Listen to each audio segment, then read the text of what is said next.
إن الحمد لله نحمده ونستعينه ونستغفره ونعوذ بالله من شرور أنفسنا ومن سيئات أعمالنا من يهده الله فلا مضل له ومن يضلل فلا هادي له وأشهد أن لا إله إلا الله وحده لا شريك له وأشهد أن محمدا عبده ورسوله يا أيها الذين آمنوا اتقوا الله حق تقاته ولا تموتن إلا وأنتم مسلمون يا أيها الناس اتقوا ربكم الذي خلقكم من نفس واحدة وخلق منها زوجها وبث منهما رجالا كثيرا ونساء واتقوا الله الذي تساءلون به والأرحام إن الله كان عليكم رقيبا يا أيها الذين آمنوا اتقوا الله وقولوا قولا سديدا يصلح لكم أعمالكم ويغفر لكم ذنوبكم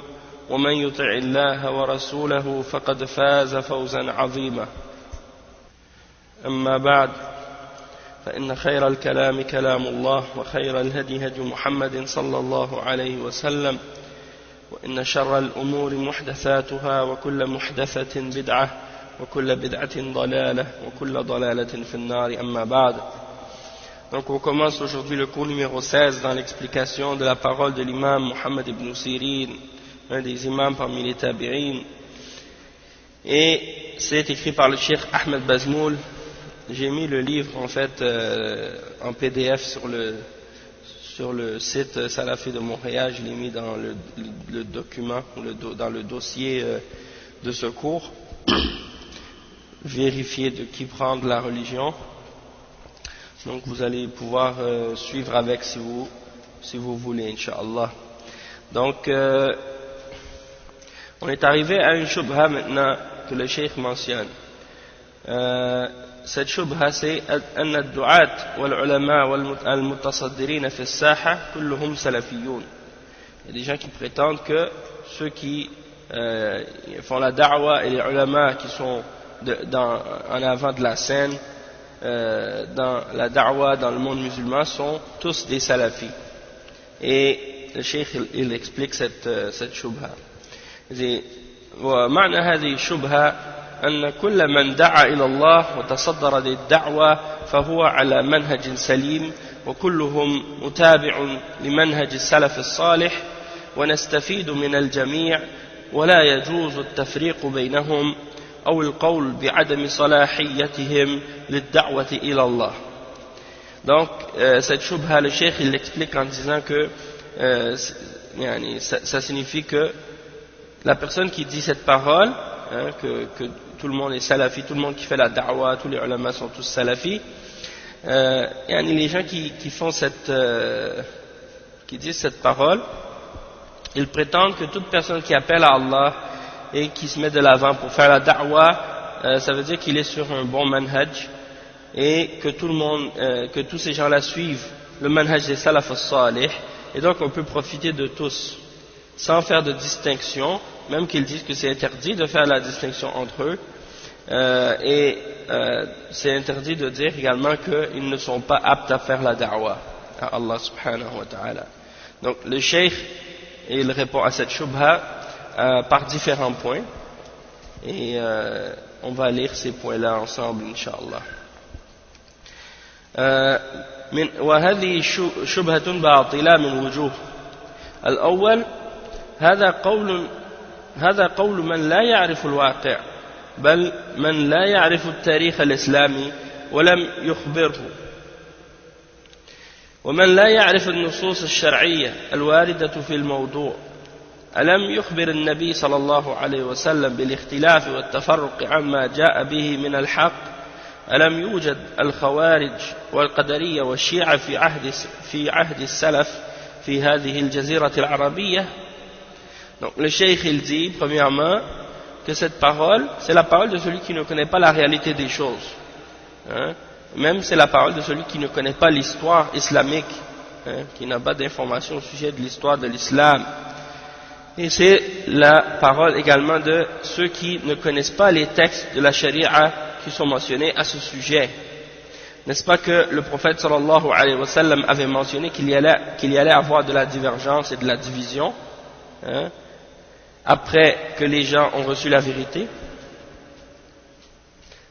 Après lui, il a averti qu'il y allait avoir de la division.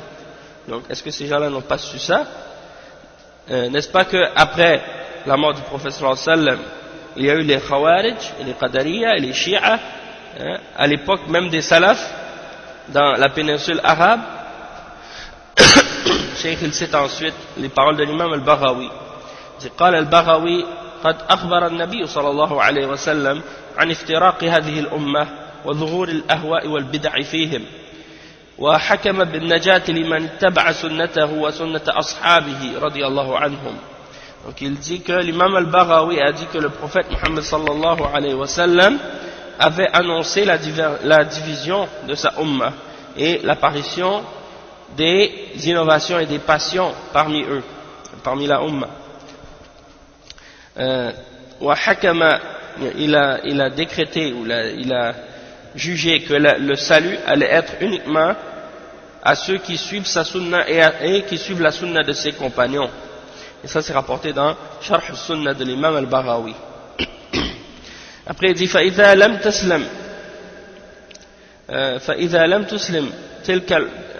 لم تسلم هذه العصور أو تلك العصور الإيمانية الصادقة من أولئك المبتدعة فضلا عن العصور التي تليها فهل يسلم عصرنا من أهل البدع والضلال. Donc il dit si ces premiers siècles de foi sincères n'ont pas été épargnés de ces gens de bid'a, à cette époque-là qui était parmi la meilleure époque, hein, l'époque des salafs, ils ont connu les gens de bid'a et ils ont connu les égarements de ces gens-là. Donc si eux ils en ont pas été épargnés alors que c'était la meilleure des générations, alors est-ce que nous on va en être épargnés à notre époque aujourd'hui? On va être épargnés des gens de bid'a et d'égarements? Donc ça c'est pas réaliste. C'est pas réaliste les gens qui pensent que tout le monde aujourd'hui sont corrects, tout le monde qui parle de l'islam, tout le monde est bon, tout le monde est salafi. C'est pas la réalité. الثاني أن السلفيين المتمسكين بالسنة العاملين بها قليلون جدا وهم في غربة مع أهل الأرض عموما ومع أهل الأهواء والبدع خصوصا. فعن أبي هريرة قال قال رسول الله صلى الله عليه وسلم بدأ الإسلام غريبا وسيعود غريبا كما بدأ غريبا وسيعود غريبا كما بدأ غريبا فطوبى للغرباء. Donc le cheikh il dit ensuite que les salafis qui s'accrochent réellement à la sunna et qui appliquent cette sunna sont très très peu nombreux et ils sont étrangers parmi les gens de la terre en général et avec les gens de passion et de bid'a en particulier, parce qu'ils sont toujours une minorité. Et il dit, c'est rapporté selon Abi Huraira que le messager d'Allah sallallahu alayhi wa sallam a dit dans un hadith rapporté par l'imam Muslim que l'islam a débuté de manière étrange et il va redevenir étrange comme il a débuté de manière étrange. Alors annoncez la bonne nouvelle aux étrangers. قال يونس بن عبيد أصبح من إذا عرف السنة عرفها غريبا وأرغب منه من يعرفها. أصبح من عرف السنة عرفها غريبا وأرغب منه من يعرفها. Donc il cite les paroles de l'imam Yunus ibn Ubayd, un des imams parmi les salafs, et c'est rapporté par l'imam al-Ajurri dans al-Sharia. Il dit, les gens qui connaissent la sunna aujourd'hui sont devenus étranges et plus étrange encore celui qui l'a connu. Donc celui qui connaît l'islam, celui qui connaît la sunna aujourd'hui, il la connaît de façon étrange, et plus étrange encore que ça, celui qui l'a connu. وقال أبو بكر ابن عياش السنة في الإسلام أعز من الإسلام في سائر الأديان. L'imam Abu Bakr ibn Ayyash, il dit la sunna par rapport à l'islam, elle est plus elle est plus rare que l'islam par rapport à toutes les autres religions. Hein? Donc ça c'est pour comparer la sunna à l'intérieur de l'islam, c'est-à-dire parmi les musulmans, parmi les gens qui se disent musulmans et qui disent suivre l'islam, il y a les gens qui sont sur la sunna. Et ceux-là sont plus rares que l'islam par rapport à toutes les autres religions. Donc ça nous montre la rareté des gens de la sunna. أخرجه ابن عدي في الكامل والخطيب في الجامع. Donc c'est rapporté par Ibn Adi dans Al-Kamil et par Al-Khatib dans Al-Jami' لأخلاق الراوي. وقال يوسف بن أسباط أهل السنة أقل من الكبريت الأحمر. Rapporté par l'imam Al-Harawi dans Dhamm al-Kalam wa Ahli. Il dit que les gens de la sunna sont encore moins nombreux que le soufre rouge, en voulant dire que les gens de la sunna sont très rares. وقال ابن القيم الجوزية الغرباء الممدوحون المغبوطون ولقلتهم في الناس جدا سموا غرباء فإن أكثر الناس على غير هذه الصفات فأهل الإسلام في الناس غرباء والمؤمنون في أهل الإسلام غرباء وأهل العلم المؤمنون غرباء وأهل السنة الذين يميزونها من الأهواء والبدع فهم غرباء والداعون إليها الصابرون على أذى المخالفين هم أشد هؤلاء غرباء. Donc le cheikh il mentionne les paroles de l'imam Ibn al-Qayyim dans Madarij al-Salikin. Il dit que les ghuraba qui sont les ghuraba, les étrangers dont on fait l'éloge, et dont on doit essayer de rechercher leurs caractéristiques, à cause de leur petit nombre parmi les gens, on les a appelés des étrangers. Parce que la plupart des gens sont sur d'autres caractéristiques que leurs caractéristiques. Donc les gens de l'islam, parmi les musulmans, c'est-à-dire ceux qui sont sur l'islam, parmi les hommes sur la terre, sont des étrangers parmi eux. Et parmi eux, parmi les musulmans, les croyants sont des étrangers. Les mu'minoun sont des étrangers parmi les gens qui se disent musulmans. Et les hommes de science parmi les croyants sont des étrangers. Et les gens de la sunna qui distinguent entre les passions et les innovations parmi les savants sont des étrangers.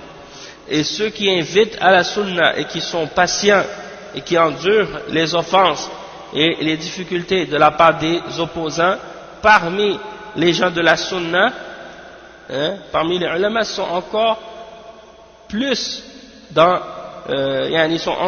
ils ressentent encore plus le fait d'être des étrangers que tous les autres.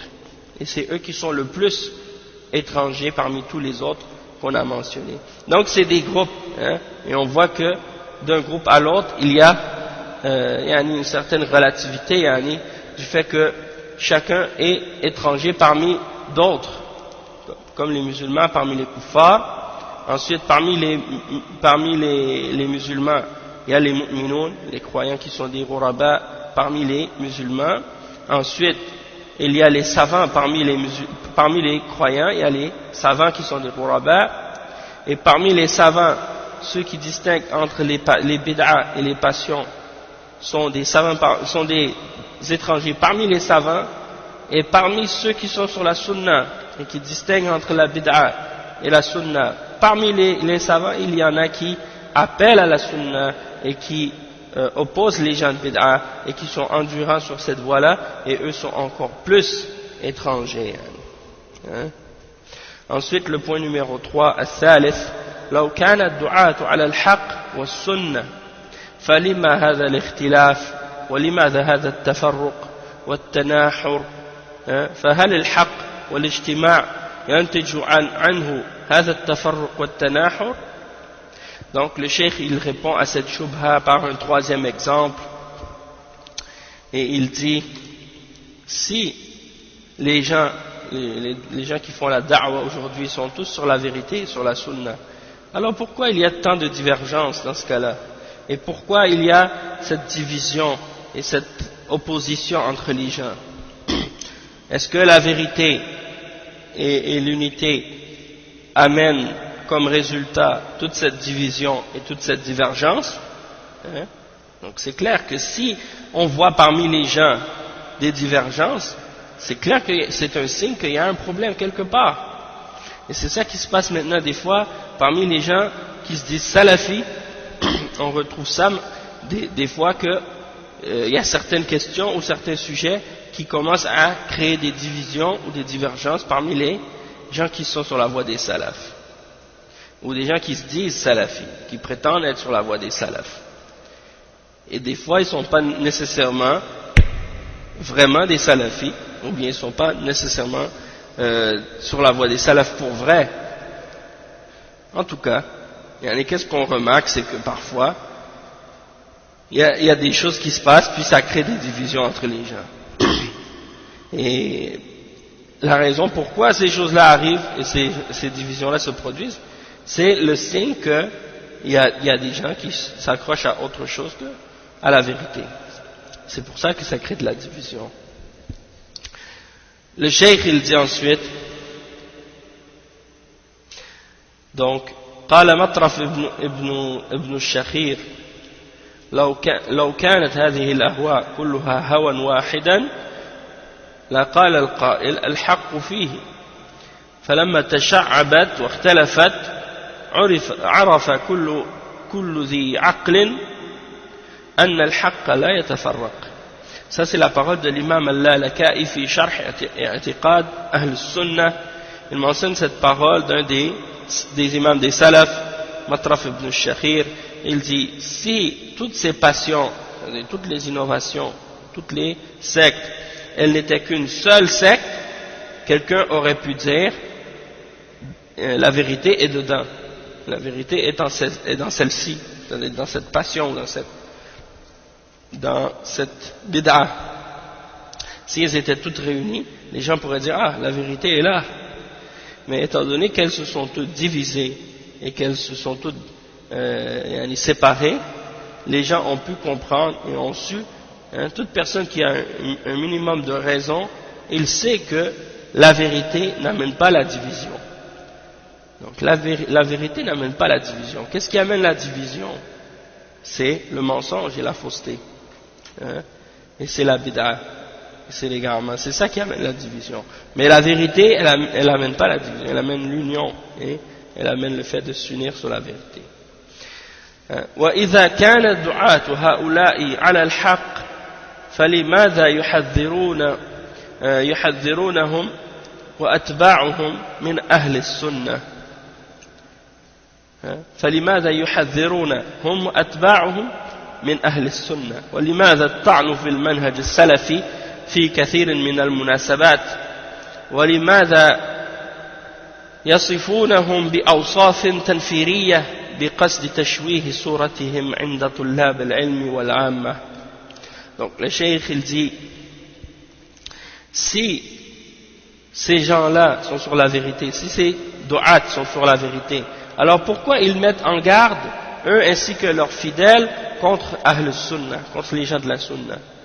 Et pourquoi ils critiquent le manhaj salafi dans plusieurs occasions? Et pourquoi ils les décrivent par différentes descriptions pour faire fuir, ou dans le but de salir l'image de certains d'entre les salafis, auprès des étudiants de sciences et auprès des musulmans en général. Donc si c'est des gens qui étaient réellement sur la vérité, alors pourquoi ils font tout leur effort pour essayer de décrire les gens qui appellent au manhaj des salafs par des termes pour faire fuir les gens et pour salir leur image, ainsi de suite. خذ على سبيل المثال علماء حيض ونفاس، علماء مناصب، مداهنون، مباحث إلى غير ذلك من الأوصاف التي تنفر عامة الناس عن قبول الحق. Il dit, regarde comme exemple, qu'est-ce que ces gens-là disent à propos des ulama, à propos des gens qui appellent à la voie des salafs, au manhaj salafi. Il dit, ce sont des savants des menstruations et des écoulements postnataux, c'est-à-dire les sangs qui coulent après l'accouchement de la femme, les écoulements qui coulent de la femme après son accouchement. Comment ils appellent les savants? Ils appellent les savants de ces choses-là. Ils les appellent aussi des agents du gouvernement. Ils les appellent également des savants qui cherchent des postes. Ulama manasib, c'est-à-dire des savants qui ont été placés dans un poste pour faire un travail. En voulant dire, c'est pas des savants qui défendent la vérité et qui sont sincères. Mudahinoun, c'est-à-dire ce sont des gens qui font des compromis, qui essaient de faire plaisir. Mabahis, c'est des agents du gouvernement, des choses comme ça. Ils sont toujours en train d'accuser des gens d'être des agents, de travailler pour les services secrets ou bien des choses comme ça.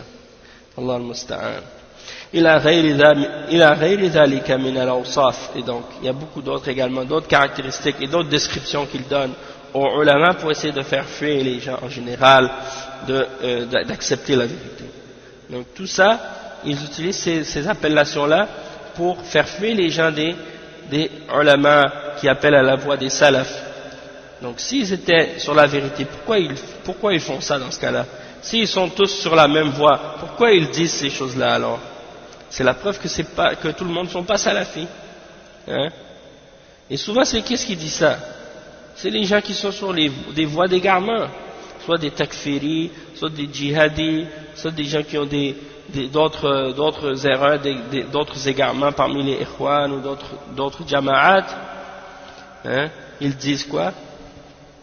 Ils disent, mais non, tout le monde est salafi, il ne faut pas critiquer personne, il faut accepter tout le monde. Et même, il y en a des fois, ils font la distinction entre un prêcheur et un autre. Ils disent, ah, moi j'aime beaucoup celui-là, mais j'aime pas celui-là qui fait la da'wa ou qui prêche. Tu lui dis, mais pourquoi? Mais parce que lui il critique personne, donc moi j'aime bien celui-là, il critique personne. Quand tu écoutes ses cours, il parle pas contre quelqu'un, il dit pas des choses contre quelqu'un, il attaque personne. Donc quand on l'écoute, on profite, on apprend. Mais l'autre, lui, quand on l'écoute, il critique tout le monde, il parle toujours des gens, il parle toujours d'autres prêcheurs, ou bien il met en garde contre des groupes. Et ça amène des problèmes, ça amène la division, c'est pas bon. Et ça, c'est une mauvaise compréhension de la part de ces gens-là. Parce que le fait de mettre en garde et d'avertir contre les gens qui ont des erreurs ou qui ont des égarements, ça c'est quelque chose qui amène en fait à la protection de la Ummah, à la protection de la communauté, et qui éloigne de la communauté également les gens qui invitent à l'égarement et à la bid'a. Et ça facilite pour les gens par la suite de distinguer entre qu'est-ce qui est vrai et qu'est-ce qui est faux. Et ça les éloigne des gens qui, parmi ces prêcheurs-là, ont des shubuhat, ou ont des erreurs, ou ont des égarements, et ils essaient d'inviter les gens à ces égarements de manière sournoise. Ils veulent pas que les gens sachent qu'est-ce qu'ils ont comme égarement dans leur cœur, ou dans leurs paroles, ou dans leurs enseignements. Alors, ils préfèrent que les gens ne critiquent personne, et qu'on n'explique à personne les réalités. Et ça, on va en parler après, de toute façon, Inch'Allah, le prochain point, c'est un point qui parle de ça. Inch'Allah. C'est-à-dire, la prochaine shubha, c'est à ce sujet. Ensuite, le cheikh dit, الرابع أن العلماء الكبار الموثوق بعلمهم ودينهم وتقواهم تكلموا في بعض الدعاة وحذروا منهم ومن منهجهم الباطل وأمثال الشيخ ابن باز وابن عثيمين والألباني والنجمي رحمهم الله والشيخ عبد العزيز آل الشيخ والفوزان وربيع المدخلي وزيد المدخلي وغيرهم حفظهم الله. فهل هؤلاء تكلموا في شيء لا وجود له في أرض الواقع أم أنهم تكلموا من باب الحسد والغيبة والحقد حاشا من ذلك. Donc, le cheikh il rapporte, il dit comme point numéro 4 pour répondre à cette shubha, il dit les ulama, les grands ulama aujourd'hui en qui on a confiance, on a confiance en leur science, en leur religion, en leur piété, eux ont parlé de certains individus, hein, de certains du'at, des gens qui font la da'wa, ils ont averti contre certains d'entre eux, et ils ont averti contre leur manhaj qui est faux. Et il cite en bas de page ici, il dit قال الشيخ أحمد ابن يحيى النجمي في تأسيس الأحكام بشرح أحاديث الأحكام. Il dit في المجتمعات الإسلامية اليوم أناس يدعى لهم أنهم أهل علم وليسوا كذلك. Il dit parmi le Cheikh Ahmed al-Najmi, il dit dans les sociétés islamiques aujourd'hui, il y a des gens qu'on appelle comme étant des gens de science, et en réalité ils ne sont pas des hommes de science. Donc le cheikh dit il y a des ulama donc qui ont mis en garde contre des personnes qui ont des erreurs dans leur manhaj ou qui ont un faux manhaj. Et parmi les ulama qui ont mis en garde contre ces prêcheurs là, il y a le cheikh Ibn Baz, le cheikh Ibn Uthaymin, le cheikh Al-Albani, le cheikh Ahmed al-Najmi rahimahumullah. Il y a le cheikh Abdul Aziz al-Sheikh, le mufti, il y a le cheikh Salih al-Fawzan, il y a le cheikh Rabi' al-Madkhali, il y a le cheikh Zayd al-Madkhali, et beaucoup d'autres parmi les ulama également. Est-ce que ces savants-là ont parlé de quelque chose qui n'existe pas dans la réalité sur Terre, hein? Ou bien ils ont parlé dans le sens par rapport à, c'est-à-dire qu'est-ce qui les a poussés à parler, c'est la jalousie, ou le fait de vouloir parler dans le dos, ou la rancune qu'ils avaient dans le cœur? Non, jamais. Hein, quelque chose. C'est pas dans ce sens-là qu'ils parlent. Lorsqu'ils parlent, c'est pour mettre en garde et pour avertir, hein, la Ummah, et pour les protéger contre l'égarement. Hein. Regardez par exemple, si vous voyez par exemple dans une ville ou dans un pays ou dans une société qu'il y a beaucoup de gens qui appellent à l'égarement ou qui ont des innovations ou des égarements, et il y a des gens qui sont au courant de ça et ils disent rien, et il faut juste parler de d'autres sujets et ils mettent en garde contre personne. Est-ce que vous pensez que ça fait partie de la nasiha? Est-ce que la personne qui est comme ça, qui se tait devant l'égarement et devant la fausseté, qui dit rien aux gens, qui n'avertit personne de rien de qu'est-ce qui se passe, est-ce que vous pensez que cette personne-là c'est un musulman qui aime ses frères, qui a une bonne pensée pour ses frères, qui veut les mettre en garde contre le danger, qui veut les mettre en garde contre l'égarement, hein, qui a une bonne intention envers eux, hein, qui veut les protéger de tomber dans le mal? Si quelqu'un est sincère et si quelqu'un veut vraiment donner la nasiha pour ses frères, est-ce qu'il va se taire devant les faussetés et les égarements qui sont propagés autour de lui? Il les voit avec ses yeux, il les entend avec ses oreilles, et puis il dit rien, il ferme sa bouche, et puis il se tait, il dit non, moi je veux pas parler, moi je veux pas rentrer dans la fitna. Il faut faire attention. Il faut faire attention, des fois, de cette manière-là, tu penses que tu t'éloignes de la fitna, alors que c'est à ce moment-là que tu tombes dans la fitna. Hein? Puisque tu vois la fitna autour de toi, puis tu fais rien pour l'arrêter. Donc il faut faire attention à ça. Donc ça aussi, ce point-là, ça répond aux gens qui prétendent que les grands ulama, ils ne mettent pas en garde contre les égarements des prêcheurs qui se sont égarés de la bonne voie. On voit que même les grands ulama, les plus grands parmi les ulama de la salafiyya, ils sont les premiers, lorsqu'il faut mettre en garde, ils mettent en garde contre des prêcheurs, contre des individus. Et s'ils ne le font pas eux-mêmes directement, des fois ils chargent certains élèves de le faire à leur place. Et des fois, qu'est-ce qu'ils font également?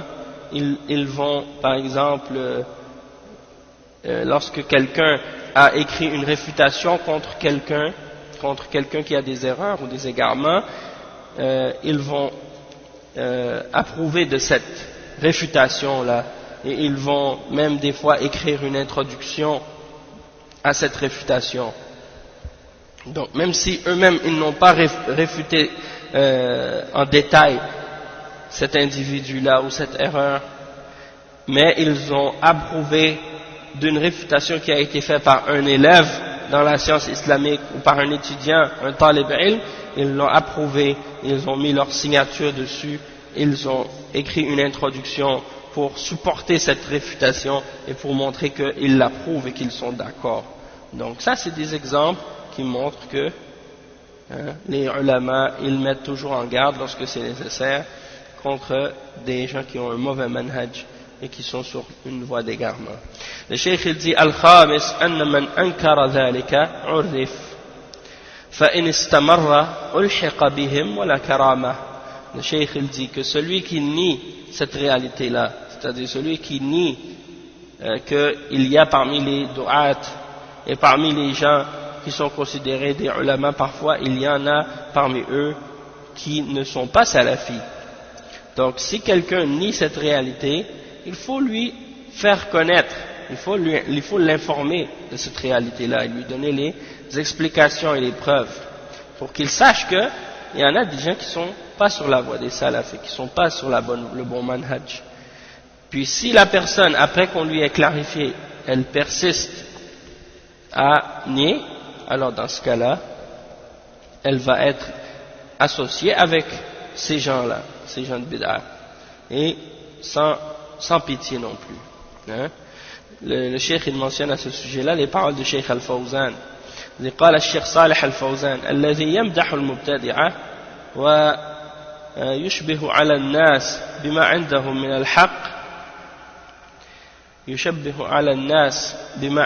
من الحق هذا أحد أمرين إما جاهل بمنهج السلف وموقفهم من المبتدعة وهذا الجاهل لا يجوز له أن يتكلم ولا يجوز للمسلمين أن يستمعوا له وإما مغرض لأنه يعرف خطر البدعة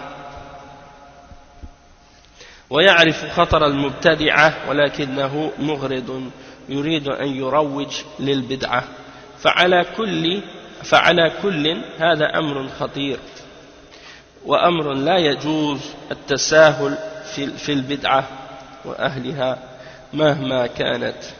Donc le Cheikh Al-Fawzan il explique, il dit celui qui glorifie les gens de bid'a, il fait croire aux gens, il essaie de faire croire aux gens qu'ils sont corrects, qu'ils sont bien, et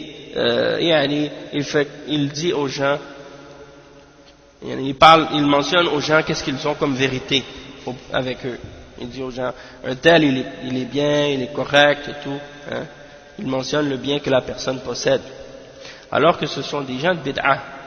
Donc le cheikh il dit cette personne qui agit comme ça, soit qu'elle est une des deux choses suivantes, soit que c'est un ignorant qui ne connaît pas le manhaj des salafs et qui ne connaît pas la position des salafs vis-à-vis des gens de bid'a.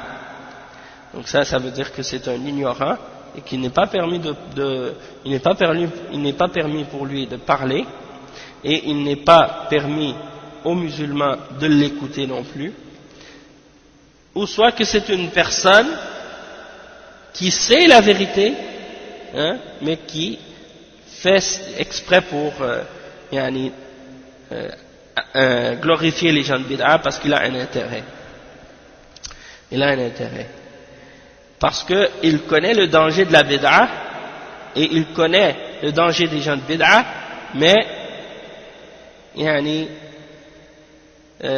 il a une intention derrière la tête, en fait c'est de propager la bid'a, et il fait semblant que c'est pas le cas. Donc dans les deux cas, que ce soit dans le cas d'une personne qui est ignorante et qui parle sans science, ou que ce soit une personne qui n'est pas ignorante mais qui a une mauvaise intention, qui veut égarer les gens, dans les deux cas c'est quelque chose de dangereux. Et il n'est pas permis de prendre ces choses-là à la légère dans les questions de bid'a et les questions qui ont rapport avec les gens de bid'a. Donc le cheikh il dit, peu importe de quelle bid'a il s'agit. Et ça c'est dans son livre Zahiratu Tabdi' wa Tafsiq. Ça c'est très important de comprendre ces choses-là, parce que en réalité, surtout à notre époque, il y a trop de fitan, il y a trop de divergences, il y a trop de divisions inutiles, et donc il faut mettre en garde pour éviter que la division augmente et se multiplie. شبهة أن البحث عن حال المتصدرين لإفادة الناس هو من الطعن فيهم ومن تتبع عورات المسلمين وأن باب الجرح والتعديل قد أغلق. Ça c'est une autre shubha, et c'est une shubha qui est répandue aussi, on l'entend partout, et on va prendre quelques minutes Inch'Allah pour la réfuter Inch'Allah.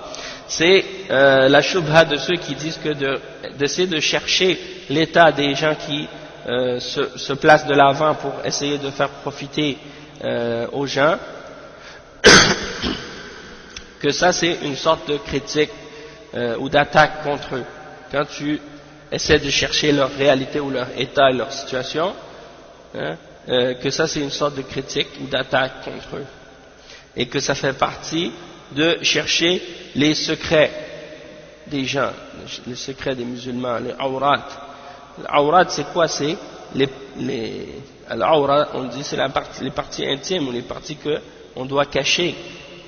Et tatabbu' al-awrat, c'est comme quelqu'un qui est curieux ou qui essaie de regarder ou de chercher les choses qui sont intimes chez les gens. Donc ils appellent les gens qui mettent en garde contre les bid'a ou contre les égarements ou contre les problèmes de certains prêcheurs, ils appellent ces gens, ils disent que ces gens-là yatatabba'un al-awrat, ils cherchent les erreurs, ils cherchent les fautes, hein. Il y en a comme ça des fois, comme par exemple, je me souviens quand j'avais écrit des textes sur Tariq Ramadan, il y a un de ces gens-là, un de ces hizbiyin, il m'a dit, ah toi tu cherches les fautes et les erreurs, tutabi' al-awrat. Al-awra en principe c'est quelque chose qui est caché, c'est pas quelque chose qui est apparent. Donc si quelqu'un fait des erreurs publiques, il mentionne ça, il appelle à ces idées qui sont contraires au Coran et à la Sunna, et que toi tu les désignes, tu les mentionnes, et tu spécifies que ces paroles-là sont des erreurs, et que tu les réunis pour mettre en garde les musulmans contre ces erreurs-là, ça fait pas partie de qu'est-ce qu'ils prétendent eux, de tatabbu' al-awrat, hein. Les erreurs elles sont là. Et la plupart du temps, ils le savent que ces erreurs-là sont présentes.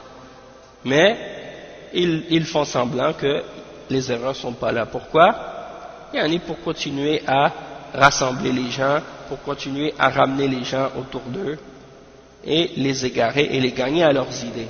Mais quand on commence à mettre en garde contre leurs erreurs, et à mentionner leurs fautes, là, étant donné que ça vient en contradiction avec leur plan, en contradiction avec leur programme et leur projet, alors là, ils essaient d'utiliser ce genre d'arguments pour essayer de te bloquer ou de stopper et d'éloigner les gens de toi.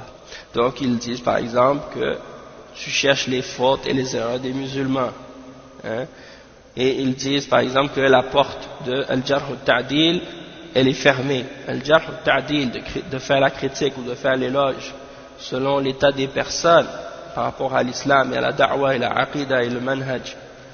Ils disent ça c'est fermé maintenant, c'est fini. Parce que la narration du hadith, il n'y en a plus aujourd'hui. Ils disent ça. Il n'y a plus de hadith, il n'y a plus des narrateurs de hadith qui rapportent un hadith avec l'isnad et tout. Ils disent maintenant c'est fini puisque on a les livres de hadith Sahih al-Bukhari, Sahih Muslim, Sunan Abi Daoud, Ibn Majah, Tirmidhi, Al-Nasa'i, Al-Bayhaqi et les autres. On les a les livres déjà avec l'isnad et tout. On n'a plus besoin de jarh ta'dil. Donc le cheikh il répond à ces shubuhat. Le cheikh dit معنى هذه الشبهة أن الكلام في الدعاة المتصدرين لدعوة الناس لا يجوز لأنه يدخل في الغيبة وفي تتبع عورات المسلمين فهو محرم ومن كبائر الذنوب وإنما كان جائزا في باب جرح الرواة فهو خاص بنقلة الحديث.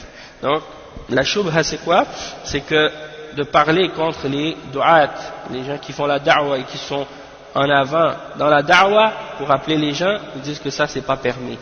C'est pas permis de les critiquer et de mentionner leurs fautes ou leurs erreurs.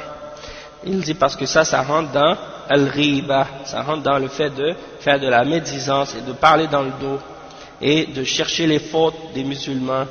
Et ça c'est quelque chose qui est haram et qui fait partie des grands péchés. Et ils disent que c'était uniquement permis dans le chapitre de la critique des narrateurs de hadith. Et ça c'est particulier aux gens qui rapportent le hadith seulement. Donc ça c'est la shubha, et c'est ça ce qu'ils disent, et on va lire les réponses à ce sujet. وهذه الشبهة باطلة من وجوه. Cette shubha elle est fausse, et elle est fausse de plusieurs points de vue. الأول ليس الكلام في رواة الحديث وفي المتصدرين لإفادة الناس من باب الغيبة المحرمة، بل هو واجب شرعي وداخل في الأمر بالمعروف والنهي عن المنكر، بل والجهاد في سبيل الله، وهو من أعظم أبواب العلم لما فيه من حفظ السنة والدين من البدع والضلالات والأفكار المنحرفة. وقد كان السلف من أحرص الناس على الرد على كل منحرف ومخالف وكشف كل زائغ وضال مهما كانت منزلته عند الناس تقربا إلى الله. Donc le cheikh il répond, il dit que cette parole, le fait de parler des narrateurs de hadith et de les critiquer, ou de parler de ceux qui se placent de l'avant pour faire profiter les gens, ça ne fait pas partie de ce qui est interdit, de la médisance. Au contraire, c'est même quelque chose qui est obligatoire selon la charia, et ça rentre dans le fait d'ordonner le bien et d'interdire le mal, et ça rentre même dans al-jihad fi sabilillah, le fait de faire le jihad dans le chemin d'Allah. Et il mentionne en note de bas de page ici, قال الشافعي ليس بعد أداء الفرائض شيء أفضل من طلب العلم. قيل له ولا الجهاد في سبيل الله؟ قال ولا الجهاد في سبيل الله. أخرجه البيهقي في مناقب الشافعي. Donc l'imam al-Shafi'i, comme ça a été rapporté par al-Bayhaqi dans Manaqib al-Shafi'i, il dit qu'il n'y a rien après avoir appliqué les obligations de meilleur que la quête de la science de l'islam. Donc on lui a demandé même pas le djihad fi sabilillah, il a dit pas même le djihad fi sabilillah. Donc ici il mentionne ça pour montrer que ça fait partie de qu'est-ce qui est meilleur que le djihad fi sabilillah. Et ça c'est une des plus grandes portes de la science, parce que par cette porte, par cette science, tu arrives à préserver la sunna, et tu arrives à préserver la religion de toute forme d'innovation, de toute forme d'égarement et de toutes sortes de pensées et de déviations, des idées et des pensées qui sont déviées. Et les salafs étaient les personnes qui avaient le plus de désir et de motivation pour réfuter toute pensée ou toute personne qui était déviée ou qui était en contradiction avec la vérité, et pour dévoiler et démasquer sa déviation et son égarement si c'est une personne qui est déviée ou qui est égarée. Peu importe le statut ou la position que cette personne déviée pouvait avoir auprès des gens, et il faisait ça pour se rapprocher à Allah subhanahu wa ta'ala. Qala Affan, il mentionne ensuite une autre parole. Il dit Qala Affan كنت عند ابن علي فقال رجل فلان ليس ممن يؤخذ عنه. قال فقال له الآخر قد اغتبت الرجل. قال رجل ليست هذه بغيبة إنما هذا حكم. قال فقال ابن علي صدقك الرجل يعني الذي قال هذا حكم. يعني ici c'est rapporté par Al-Uqayli dans Ad-Du'afa et Ibn Hibban dans Al-Majruhin. Selon Affan, il dit que j'étais auprès de Ibn Aliyah et un homme a dit un tel on ne prend pas de lui. Alors l'autre a répondu tu as fait de la médisance contre cet homme, tu as parlé dans son dos en disant qu'on ne prend pas la science de lui, on ne doit pas prendre la science de lui. Alors, l'autre homme a répondu, ça ne fait pas partie de al-riba. C'est uniquement un verdict ou un jugement que la personne a fait. Et Ibn Ali a répondu, il a dit, cette personne qui t'a dit que c'est un jugement, c'est lui qui a été véridique avec toi et qui a été sincère. En voulant dire que lorsque tu mets en garde contre quelqu'un par rapport à sa religion, par rapport au fait qu'il est peut-être sur une bid'a ou il l'appelle à des égarements ou des choses comme ça, lorsque tu mets en garde contre cette personne, ça ce n'est pas considéré comme étant une forme de riba. Après le cheikh dit وقال ابن أبي زمنين لم يزل أهل السنة يعيبون أهل الأهواء المضلة وينهون عن مجالستهم ويخوفون فتنتهم ويخبرون بخلاقهم ولا يرون ذلك غيبة لهم ولا طعنا عليهم.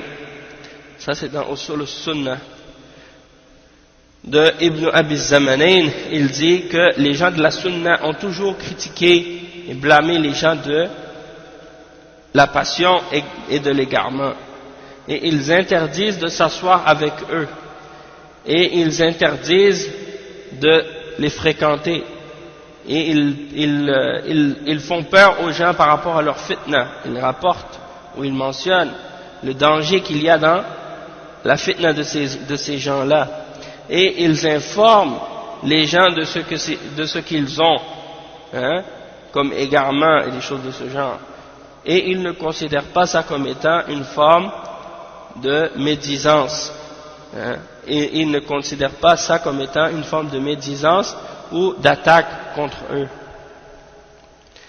Et le cheikh dit ensuite وقال الخطيب ليس إبانة العلماء لأحوال الرواة غيبة بل هي نصيحة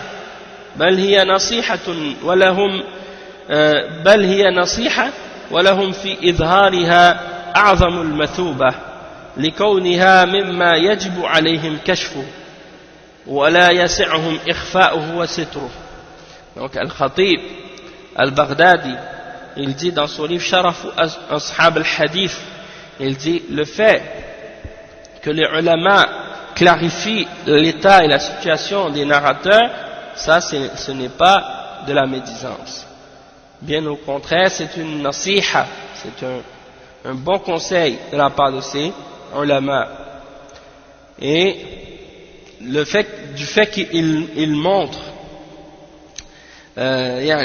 l'égarement de ces gens-là et qu'ils clarifient leur état, ça, ils ont pour ça la meilleure récompense, la plus grande récompense, parce que ils font ce qui est obligatoire de faire pour eux, c'est-à-dire de dévoiler la réalité de ces gens-là, et ils n'ont pas d'autre choix que de le montrer, et ils ne doivent pas le cacher ni le camoufler. Donc si quelqu'un sait quelque chose par rapport à une personne qui est dans l'égarement et qui est sur la bid'a, eh bien il doit mettre en garde les gens. Et on voit ça dans la parole de l'imam Al-Khatib Al-Baghdadi. قال ابن رجب الكلام في الجرح والتعديل جائز وقد أجمع عليه سلف الأمة وأئمتها لما فيه من تمييز ما يجب قبوله من السنن وما لا يجوز قبوله وقد ظن بعض من لا علم عنده أن ذلك من باب الغيبة وليس كذلك، فإن ذكر عيب الرجل إذا كان فيه مصلحة ولو كانت خاصة كالقدح في شهادة شاهد الزور جائز بغير نزاع فما كان فيه مصلحة عامة للمسلمين أو لا. Donc le cheikh il explique ici, il mentionne les paroles de l'imam Ibn Rajab. Il dit que le fait de parler dans le jarh et dans le ta'dil, c'est permis. C'est-à-dire de critiquer ou de faire l'éloge, ça c'est permis.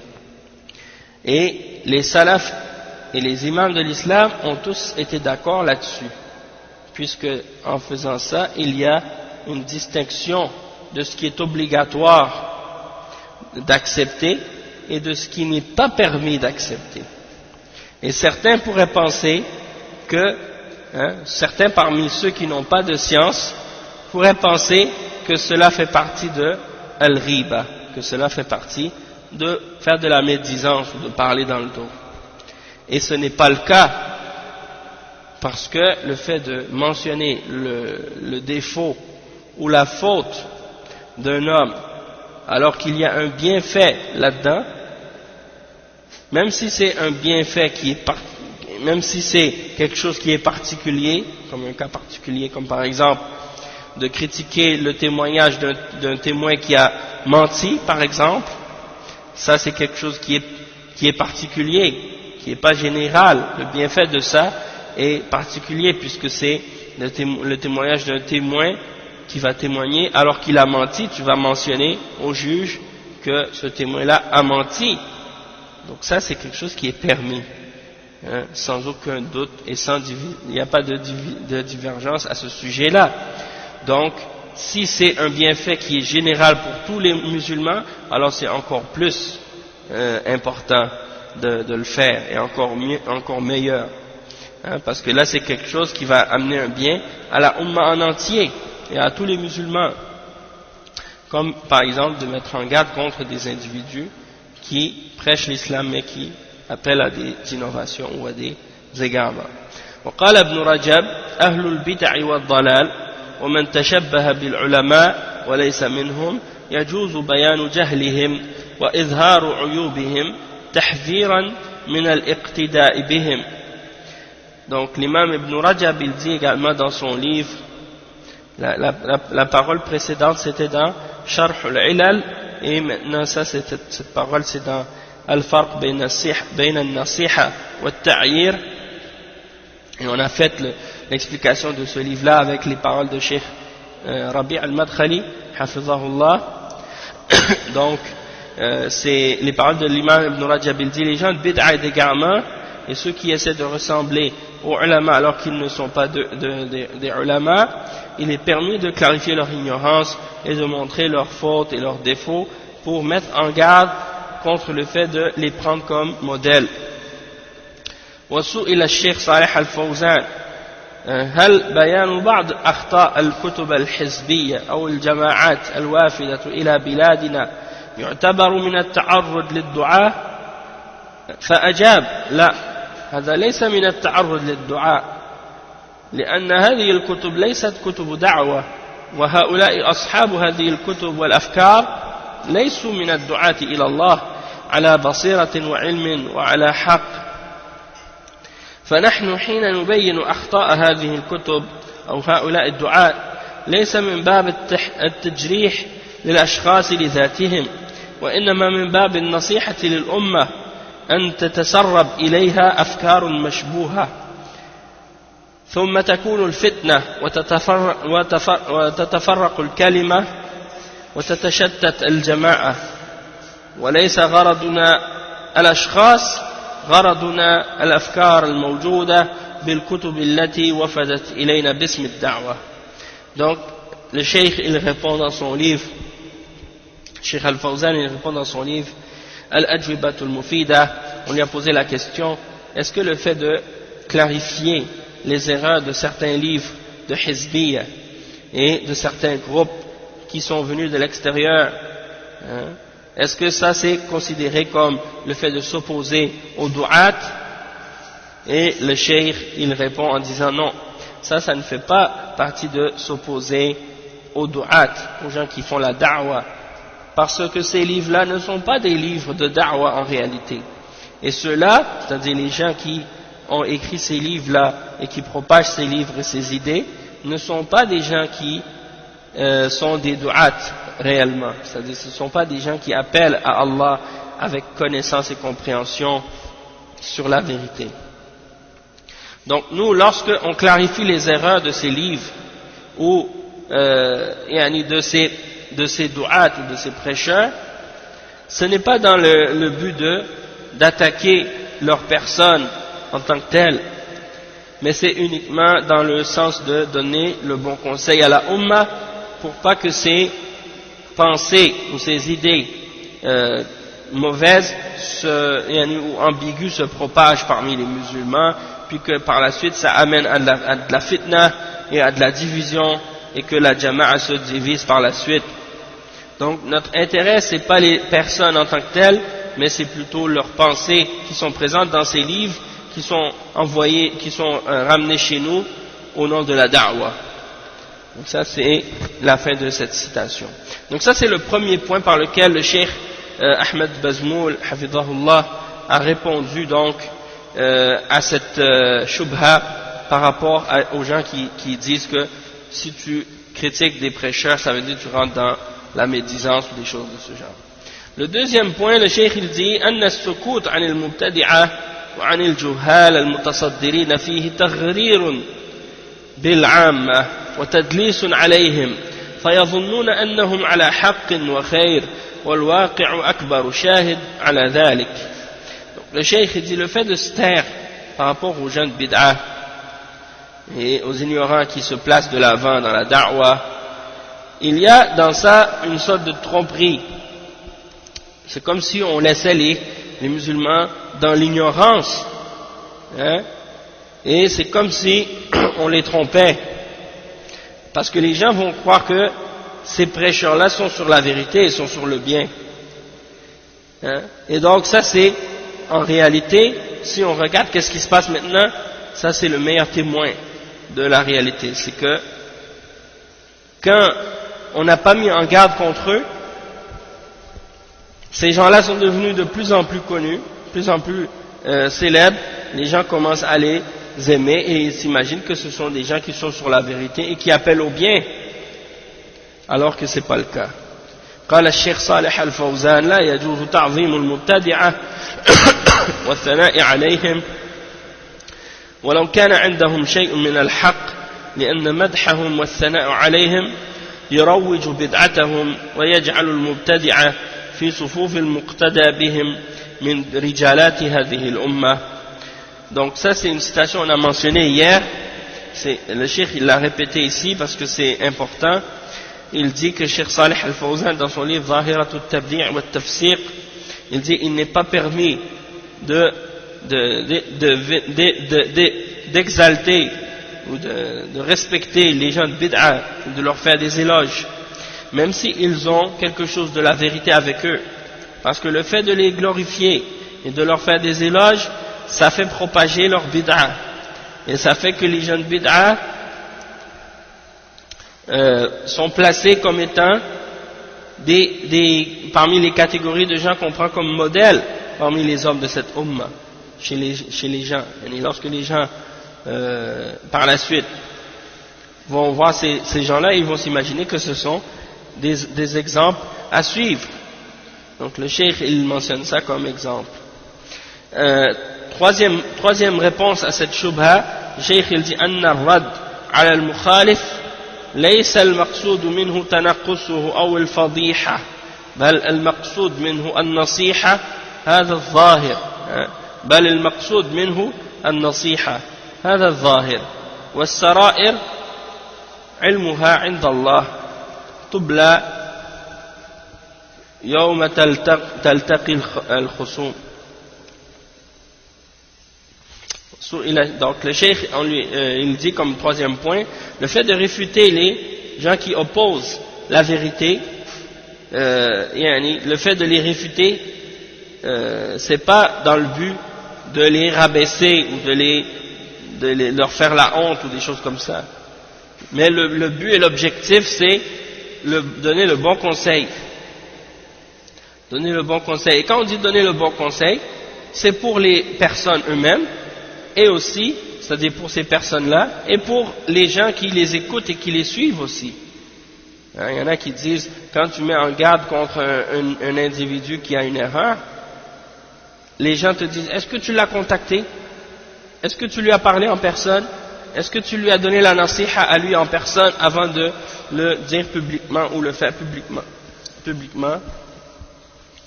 Et les gens, ils réalisent pas que la nasiha, c'est pas seulement pour la personne elle-même qui a fait l'erreur, mais c'est aussi pour les musulmans en général qui ont été affectés par cette personne, qui ont été affectés par cette idée que la personne a propagée. Hein? Sinon, parfois tu vas mettre en garde contre quelqu'un ou mentionner des fautes qu'il a et les réfuter, et puis les gens deviennent émotifs et ils commencent à dire ah mais est-ce que tu lui as donné la nasiha, est-ce que tu lui as parlé en privé avant, hein? Et des fois tu l'as fait, et tu l'as mis en garde, ou bien tu as mis en garde contre lui, avant de le mettre en garde contre lui, tu l'as contacté, tu lui as dit en privé que qu'est-ce qu'il fait, c'est pas correct, et puis la personne n'a pas accepté la nasiha, la personne la personne persiste à continuer dans sa voie d'égarement. Alors quand tu as fait la nasiha par la suite, malgré que c'est pas obligatoire de le contacter en personne, en privé, en premier, mais c'est quelque chose qui est bien de faire, puisque si la personne elle se corrige elle-même et elle répare son erreur, alors dans ce cas-là c'est quelque chose de bien, hein?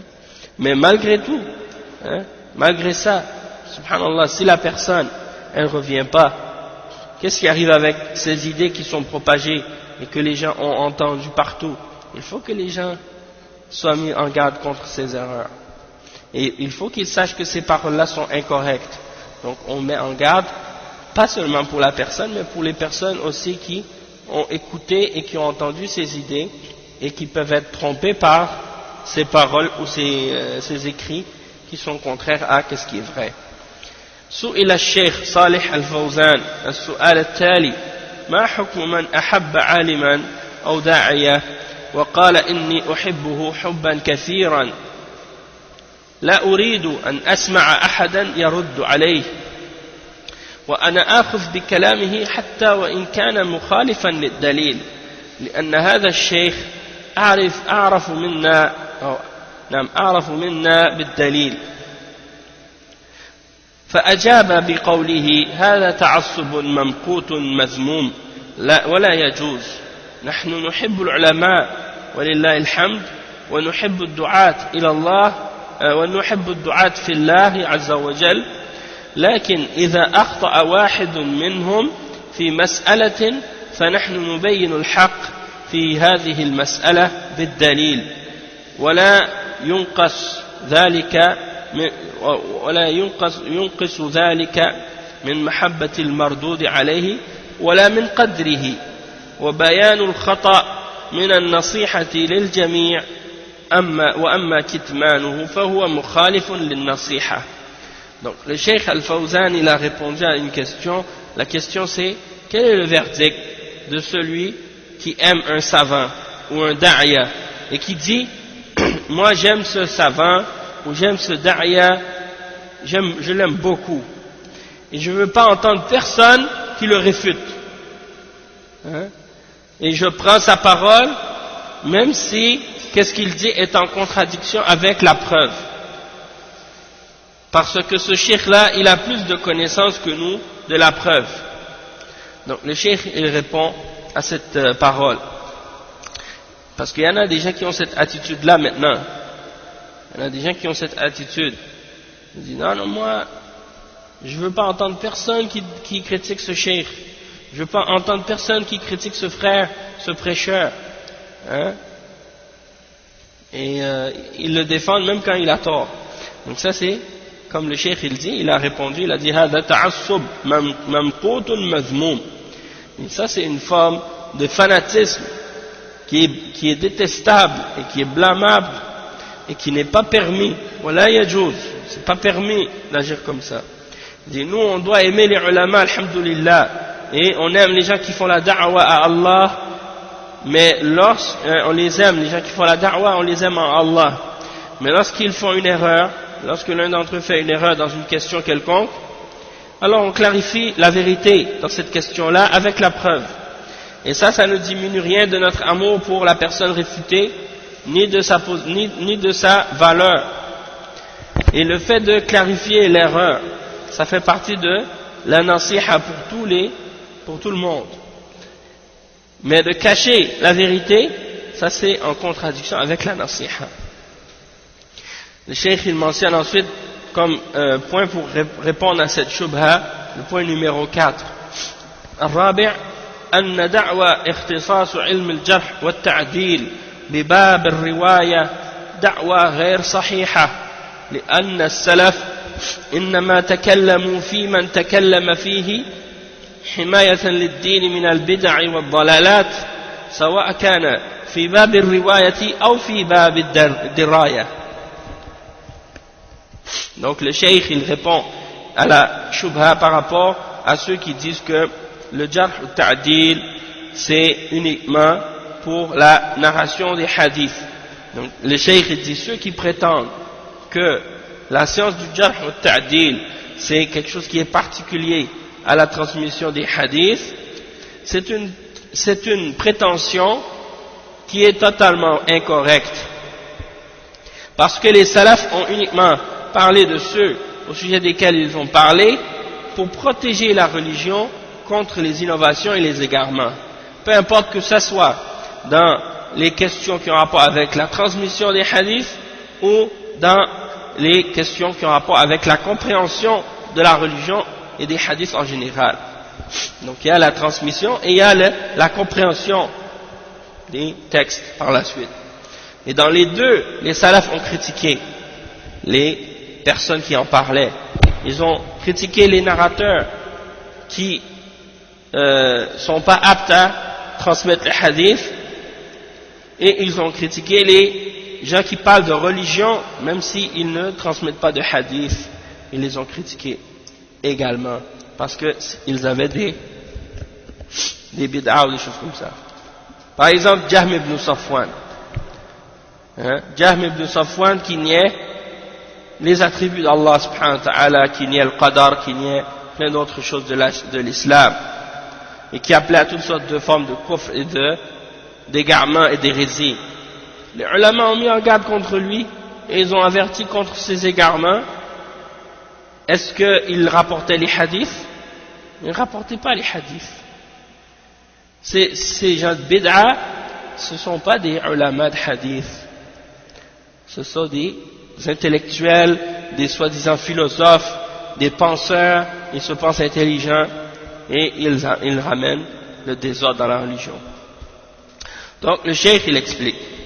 Il dit وَلِهَذَا نَجِدُ قد تكلموا في جماعة لا رواية لهم وإذا كانوا يردون رواية الراوي المبتدع إذا كان داعية أو روى ما يوافق بدعته فرد كلام أهل الأهواء والبدع والجهال الذين يفسرون به النصوص الشرعية من باب أولى.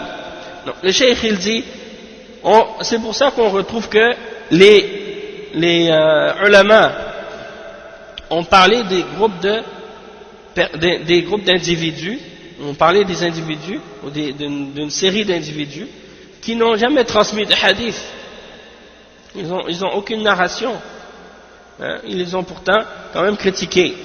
Et même si on voit que les ulama ont rejeté les narrations des narrateurs innovateurs lorsqu'ils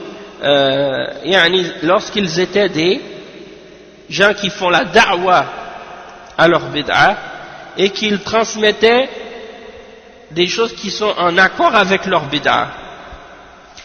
Donc si c'est le cas pour les narrateurs, alors le fait de rejeter la parole des gens de passion et de bid'a et les ignorants qui interprètent les textes de la charia, alors c'est encore plus nécessaire de rejeter leurs paroles et de ne pas prendre de leur part. Les ulama de hadith, il y a certains, des fois parmi les gens de bid'a et les hizbiyin, ils disent ouais mais les savants de hadith ils ont accepté parfois les narrations des gens de bid'a. On dit parfois les narrateurs ils ont accepté les narrations des gens de bid'a, ils ont pris leur hadith. Et ça c'est des shubuhat qu'ils jettent pour essayer de faire croire qu'on peut prendre les hadiths ou la religion des gens de bid'a. On peut apprendre la religion des gens de bid'a. En mentionnant cet exemple. Ils disent, les ulama ont accepté les hadiths des gens de bid'a. Sauf que cette parole-là, c'est pas vrai de cette manière comme ils le prétendent. Puisque les ulama de hadith ont mis des conditions très sévères et très strictes pour pouvoir accepter les hadiths de ces gens-là. Hein? Premièrement, il fallait voir que cette personne, c'est pas un menteur. Deuxièmement, il fallait voir que cette personne, s'il a une bid'a, c'est quelqu'un qui ne fait pas partie des du'at. C'est-à-dire que c'est quelqu'un qui n'invite pas les gens à suivre cette bid'a. Il a une bid'a en lui, mais il la garde pour lui, il l'enseigne pas aux autres, il la prêche pas aux autres. C'est juste une erreur qu'il a en lui-même. Et que les gens connaissent et savent ça, mais ils savent que cette personne, elle le prêche pas, il l'enseigne pas aux autres. Et non seulement ça, il faut que le hadith qu'ils prennent de lui n'ait aucun rapport avec la bid'a qu'il a dans son cœur par rapport à la question. Donc le hadith qu'ils vont prendre du mubtadi', c'est le hadith du mubtadi', premièrement, qui ne fait pas de da'wa à sa bid'a, et c'est un hadith qui n'est pas au sujet de la bid'a à laquelle qui n'est pas au sujet ou qui n'est pas en accord avec la bid'a qu'il a en lui-même. Donc sinon il rejette la parole de ce mubtadi', il rejette son hadith. Si c'est un prêcheur et si ce qu'il rapporte est en accord avec sa bid'a, il le rejette, il ne l'accepte pas. Donc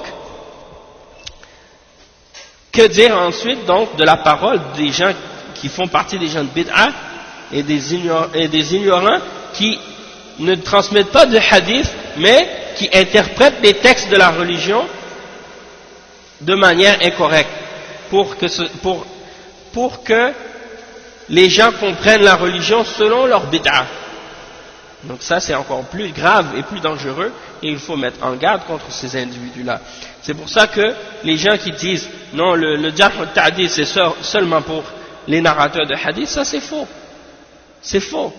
La réalité c'est que les salafs ils ont mis en garde contre, non seulement contre les narrateurs, mais les narrateurs qui étaient sur la bid'a et qui invitaient à leur bid'a, mais ils ont également mis en garde contre les gens qui parlent de la religion et qui expliquent les textes du Coran et de la Sunna, mais avec des bid'a et avec l'égarement et avec l'ignorance.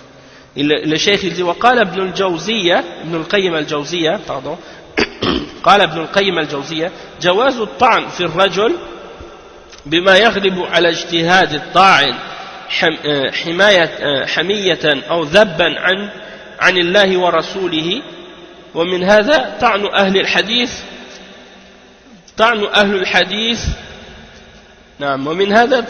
الحديث في من طعنوا فيه من الرواة،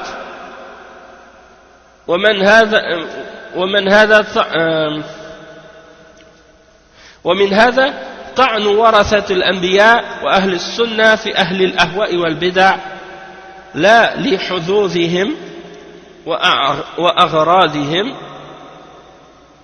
أي نعم، لا لحظوظهم وأغراضهم. وجواز الرد على الطاعن إذا غلب ظن الراد أنه وهم وغلط، كما قال معاذ للذي طعن في كعب بئس ما قلت والله يا رسول الله ما علمنا عليه إلا خيرا، ولم ينكر رسول الله صلى الله عليه وسلم على واحد منهما. Donc le cheikh il explique ici les paroles de l'imam Ibn al-Qayyim dans Zad al-Ma'ad. Il dit que il est permis à quelqu'un de critiquer dans le but de protéger et de défendre Allah et son messager lorsque quelqu'un fait une erreur. Donc tu le critiques selon ton ijtihad, tu le critiques dans le but de protéger et de défendre la religion d'Allah et de son messager.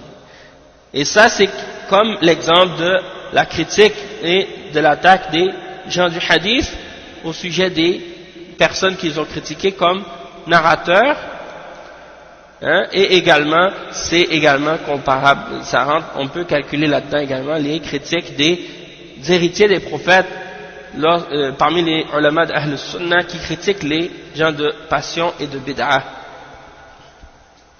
Pas pour quelque chose ou un intérêt qu'ils ont, mais ils le font pour Allah subhanahu wa ta'ala. C'est-à-dire, ils critiquent ces gens de bid'ah pour Allah subhanahu wa ta'ala. Donc on voit ici que l'imam Ibn al-Qayyim, il a fait la distinction entre les ulama de hadith, les gens de Ahlul Hadith qui critiquent les narrateurs, qui sont sur la bid'a ou qui sont dans l'erreur, et également les héritiers des prophètes, parmi les ulama de Ahlul Sunnah qui critiquent les gens de la passion et de bid'a pour Allah.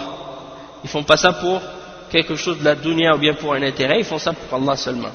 Donc le cheikh il dit que c'est permis à celui qui réfute de faire ça. Hein? C'est permis à celui qui réfute de faire ça. Et si par exemple quelqu'un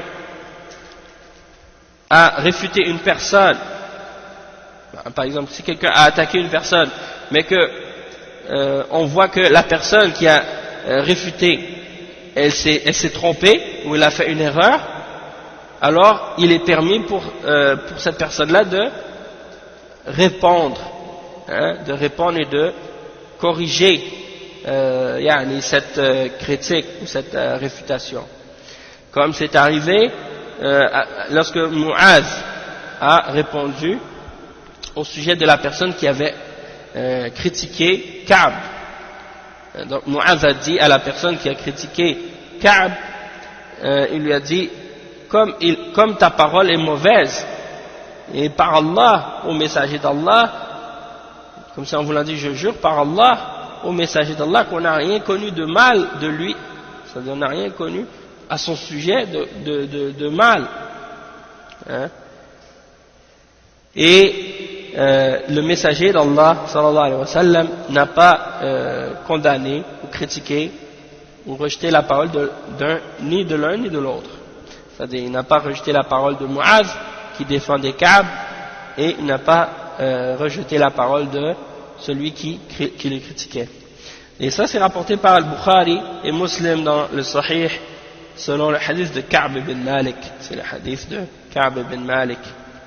Donc c'est pour montrer que le fait de critiquer les personnes qui parlent de la religion, c'est quelque chose qui est permis, même si ce ne sont pas des narrateurs, même si ce ne sont pas des gens qui rapportent le hadith. Il dit وجواز الرد على الطاعن il dit وقال ابن رجب لا فرق بين الطعن في رواة حفاظ الحديث ولا التمييز بين من تقبل روايته منهم ومن لا تقبل وبين تبيين خطأ من أخطأ في فهم معاني الكتاب والسنة وتأول شيئا منها على غير تأويله وتمسك بما لا يتمسك به ليحذر من الاقتداء به فيما أخطأ فيه وقد أجمع العلماء على جواز ذلك. Donc Ibn Rajab il dit qu'il n'y a pas de différence entre le fait de critiquer les narrateurs de hadith, les mémorisateurs de hadith, et entre le fait de critiquer celui qui a fait une erreur dans la compréhension des significations du Coran et de la Sunna, qui l'a interprété d'une manière contraire à son interprétation et qui s'est accroché à qu'est-ce qu'on ne doit pas prendre dans le but de mettre en garde, de ne pas prendre cette personne-là comme un exemple ou comme un modèle dans la chose dans laquelle il s'est trompé. Donc il n'y a pas le cheikh dit il n'y a pas de différence entre les deux. Il n'y a pas de différence entre le fait de critiquer les narrateurs de hadith, les mémorisateurs de hadith, et de distinguer entre ceux d'entre eux qu'on accepte leur narration et ceux d'entre eux dont on n'accepte pas la narration, et l'exemple de ceux qui parlent dans les significations du Coran et de la Sunna et qui se trompent dans quelque chose qu'ils ont mal interprété ou des choses comme ça. Donc les deux ça fait partie de qu'est-ce qui est permis dans l'islam et qu'est-ce qui est accepté dans l'islam. Et il dit ensuite, l'imam Ibn Rajab, il dit وَقَدْ أَجْمَعَ الْعُلَمَاءَ عَلَى جَوَازِ ذَلِكَ. Il dit et les savants sont tous d'accord sur la permission de cette chose. C'est-à-dire, tous les savants sont d'accord que ça c'est permis de le faire. D'accord, donc ça vient clarifier un point par rapport à cette question que beaucoup de gens parfois mélangent et ils vont parfois citer la parole d'un savant pour essayer de supporter leur position là-dessus. Ils vont dire ah mais un tel ou un tel cheikh il a dit que le jarh wa ta'dil c'était seulement à propos de les narrations de hadith seulement. Et ils prennent la parole de ce savant-là pour essayer de prouver leur point. Alors que bien des ulama de l'islam ont mentionné que, au contraire, il n'y a pas de distinction entre le jarh ou ta'dil des narrateurs de hadith et le jarh des gens qui prêchent l'islam ou qui parlent de l'islam ou qui enseignent l'islam ou qui expliquent le Coran et la Sunna et ainsi de suite. Donc, et il y a plein de preuves de ça. Hein? Et même il y a l'ijma' à ce sujet-là, comme l'imam Ibn Rajab l'a mentionné. Donc quelqu'un ne peut pas opposer la vérité avec la parole d'un savant, lorsque la parole de ce savant-là, elle contredit qu'est-ce qui est réel et qu'est-ce qui est prouvé. Hein? Donc ça c'est important de le comprendre. Donc on arrive à ce point-là. Je pense qu'on va s'arrêter ici, Inch'Allah. Il reste encore d'autres shubuhat à clarifier. Je pense qu'il reste environ en tout cas, il reste un bon bout. Ça veut dire environ 2 cours encore pour que le livre soit terminé. Donc, Inch'Allah, puisque je ne pourrais pas terminer le livre aujourd'hui, donc Inch'Allah, bien, je vais partir, Inch'Allah, cette semaine, je m'en vais en France, donc à mon retour au Canada, Inch'Allah, par la suite, on complétera ce livre-là ensemble, Inch'Allah. Donc, ça veut dire le mois prochain, Inch'Allah. Donc, on s'arrête ici pour aujourd'hui, et puis, c'est un rendez-vous pour le mois de septembre, Inch'Allah. Donc, subhanakallah wa bihamdik, ashhadu an la ilaha illa ant, astaghfiruka wa atubu ilayh. بارك الله فيكم وجزاكم الله خيرا والسلام عليكم ورحمة الله وبركاته.